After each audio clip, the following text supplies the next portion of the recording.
निकालने की एक बहुत ही अच्छी, साधारण और सीखने में आसान ट्रिक, जो कि क्लास 11th और 12th में केमिस्ट्री के लिए बहुत ही इम्पोर्टेंट होने वाली है। दोस्तों, किसी भी मॉलिक्यूल का, किसी भी अणु का जब हमें संकरण निकालना होता है, तो अगर हम उसको निकालने के लिए ट्रिक का इस्तेमाल करेंगे तो वो काफी आसान हो जाएगा। जैसे अगर हम यहाँ पर पूछे कि मीथेन का संकरण कितना है, तो हमें लोगों को पता है कि मीथेन का संकरण sp3 होता है। अगर अब हम पूछें कि अमोनिया का संकरण क्या है, तो अमोनिया के संकरण बताने में आप 2 बार सोचोगे। तो दोस्तों, जिनका संकरण हमें पता है उनका तो हम बता देते हैं, लेकिन जिनका हाइब्रिडाइजेशन, जिनका संकरण हमें नहीं पता रहता, उनको निकालने की यहाँ पर हम ट्रिक डिस्कस करेंगे। दोस्तों, बहुत ही साधारण ट्रिक है, बहुत ही सीखने में आसान ट्रिक है, तो बने रहिए इस वीडियो में, पूरा अंत तक जरूर देखिएगा। तो देखिए यहाँ पर करना क्या है आपको, हम एग्जाम्पल लेते हैं सबसे पहले मीथेन का। दोस्तों, मीथेन का परमाणु, मीथेन में कौन कौन से परमाणु, एक कार्बन है और 4 हाइड्रोजन के हैं।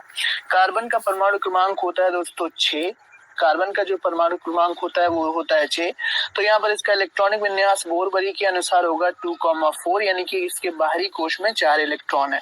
हाइड्रोजन का परमाणु क्रमांक होता है 1 और इसके बाहरी कोश में 1 ही इलेक्ट्रॉन रहता है, और टोटल हाइड्रोजन परमाणु है दोस्तों 4, तो यहाँ पर 4 इलेक्ट्रॉन हो जाएंगे। अब यहाँ पर संयोजी कोश यानी कि बाह्यतम कोश में इलेक्ट्रॉनों की संख्या हमें ज्ञात कर लेनी है। देखिए, कार्बन के बाहरी कोश में कितने हैं, 4, और 4 हाइड्रोजन परमाणु के बाहरी कोश में 1-1 है, तो ये टोटल इलेक्ट्रॉन हो जाएंगे 4। तो दोस्तों, 4 + 4 हमारा हो जाएंगे ये 8। ये हमारा यहाँ पर संख्या आई CH4 के जो संयोजी कोश, जो परमाणु है इसमें, उसके जो संयोजी कोश में इलेक्ट्रॉनों की संख्या है वो कितनी है, टोटल वो 8 है। बस आपको यहाँ पर 2 का आपको भाग दे देना है, तो 2 का 4 बार भाग जाएगा, तो यहाँ पर आया 4। और 4 कब होता है दोस्तों, जब एक S हो और P के कितने हो, 3 हो, तभी तो 4 होंगे, एक S के, P के 3। तो यहाँ पर हो जाएगा sp3 हाइब्रिडाइजेशन। ये तो हुआ मीथेन का एग्जाम्पल, और मीथेन का संकरण हमें ज्यादातर पता रहता है कि sp3 संकरण मीथेन में पाया जाता है। मीथेन के कार्बन जो होता है वो sp3 संकरित रहता है। अब दोस्तों, हम दूसरा कोई एग्जाम्पल लेते हैं, जैसे कि अगर हम यहाँ पर ले लें अमोनिया। अब अमोनिया में क्या है दोस्तों, 2 चीजें हैं आपके पास, नाइट्रोजन है। नाइट्रोजन का परमाणु क्रमांक होता है 7, तो यहाँ पर हो जाएगा 2,5। बाह्यतम कोश में कितने हैं दोस्तों, 5 इलेक्ट्रॉन। यहाँ पर हम इसको अलग करके लिख लेंगे। 3 हाइड्रोजन है और हाइड्रोजन का परमाणु क्रमांक 1 होता है, तो यहाँ पर सभी के बाह्यतम कोश में 1-1 इलेक्ट्रॉन होगा, और टोटल कितने हैं यहाँ पर, 3 हाइड्रोजन है, तो यहाँ पर 3 इलेक्ट्रॉन संयोजी कोश में इसके होंगे। तीनों हाइड्रोजन परमाणुओं के संयोजी कोश में जो टोटल मिलाकर इलेक्ट्रॉन होंगे वो 3 होंगे। तो यहाँ पर 5 और 3 कितने हो गए दोस्तों, 8 हो गए। और 8 में हमको यहाँ पर 2 का भाग लगाना है, तो 2 का भाग 4 बार जाएगा, और जब 4 आता है तो दोस्तों sp3 संकरण होता है। दोस्तों, आपको ये ध्यान रखना होगा कि जब तक हमारे संयोजी कोश में इलेक्ट्रॉनों की संख्या 8 निकल रही है, 8 तक हमें 2 से भाग, 8 तक के इलेक्ट्रॉन्स जब आए किसी अणु के संयोजी कोशों में, टोटल जब इलेक्ट्रॉन हम जोड़कर निकाले और उसमें अगर 8 आता है तो वहां पर हमें 2 से भाग करना है, और अगर 8 से ज्यादा आए, 8 से अधिक आए, तो वहां पर हमें फिर 8 से भाग लगाना पड़ेगा। मान लीजिए कि अगर यहाँ पर 16 आते, तो 16 संख्या 8 से ज्यादा है, 8 से अधिक है, तो यहाँ पर हमें 8 से भाग लगाना होगा। 8 दूनी 16, 2 बार भाग जाएगा, तो यहाँ पर sp संकरण हो जाएगा। कैसे, चलिए देखते हैं। अब एग्जाम्पल हम लेते हैं एसिटिलीन का।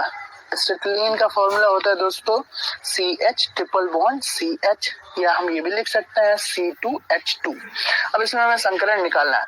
दोस्तों, हर कार्बन के संयोजी कोश में 4 इलेक्ट्रॉन होते हैं, और 4 प्रत्येक कार्बन में 4 होंगे, तो यहाँ पर 2 कार्बन है, तो यहाँ पर टोटल संयोजी कोश में 8 इलेक्ट्रॉन हो गए।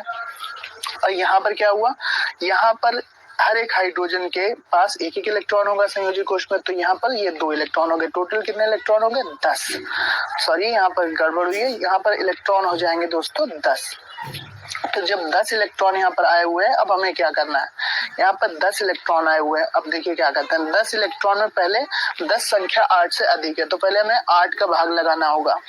8 का भाग 1 बार जाएगा, तो यहाँ पर बचेंगे 2, और फिर जब 2 बचेंगे उसमें हमें 2 का भाग लगा देना है। 2 एक बार जाएगा 2, तो यहाँ पर 1 आएगा और यहाँ पर 1 आएगा, टोटल हो जाएंगे 2, यानी कि जब 2 आएगा तो एक S होगा और एक P होगा, यानी कि sp संकरण यहाँ पर होगा एसिटिलीन के मॉलिक्यूल में। और हमें पता है कि जो एसिटिलीन का मॉलिक्यूल होता है वो sp संकरित ही होता है।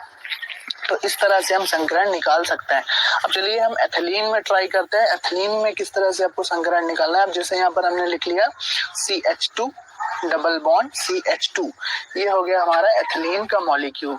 अब 2 कार्बन में, प्रत्येक कार्बन के संयोजी कोश में 4 इलेक्ट्रॉन, इस वाले कार्बन में भी 4 इलेक्ट्रॉन और 2 ये वाले इलेक्ट्रॉन संयोजी कोश के, 2 हाइड्रोजन में 2 और इन 2 हाइड्रोजन में 2, टोटल इलेक्ट्रॉन हो जाते हैं संयोजी कोशों में जो इलेक्ट्रॉन है वो हो जाएंगे दोस्तों 4 6 और 6 12 इलेक्ट्रॉन। यहाँ पर इनको जब हम प्लस करेंगे तो ये 12 इलेक्ट्रॉन हो जाएंगे। अब 12 संख्या को आपको क्या करना है, हम निकाल रहे हैं दोस्तों एथिलीन का संकरण।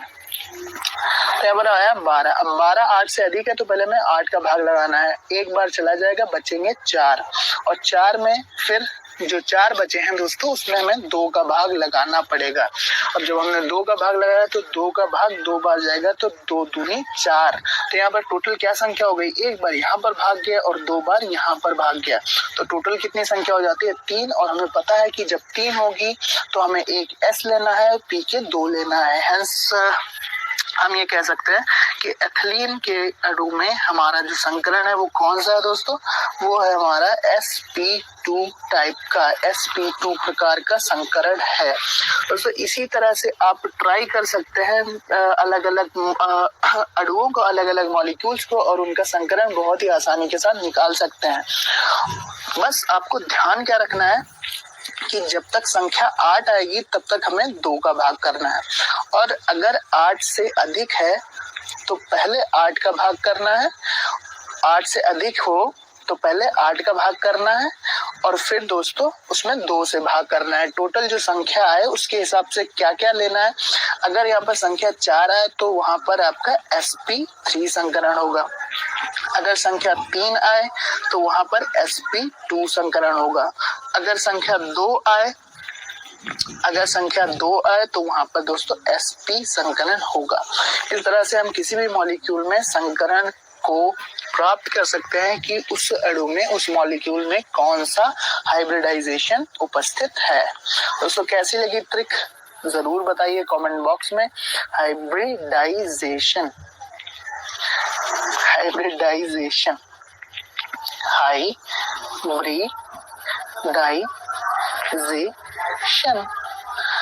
कौन सा हाइब्रिडाइजेशन है। तो दोस्तों मिलते हैं अपने नेक्स्ट वीडियो में। वीडियो पसंद आए तो लाइक शेयर सब्सक्राइब जरूर कीजिएगा। Thanks for watching and listening me and good luck for your future. Bell icon को जरूर प्रेस कीजिए ताकि आने वाले वीडियोस की अपडेट आपको मिलती रहे। Thank you and bye bye.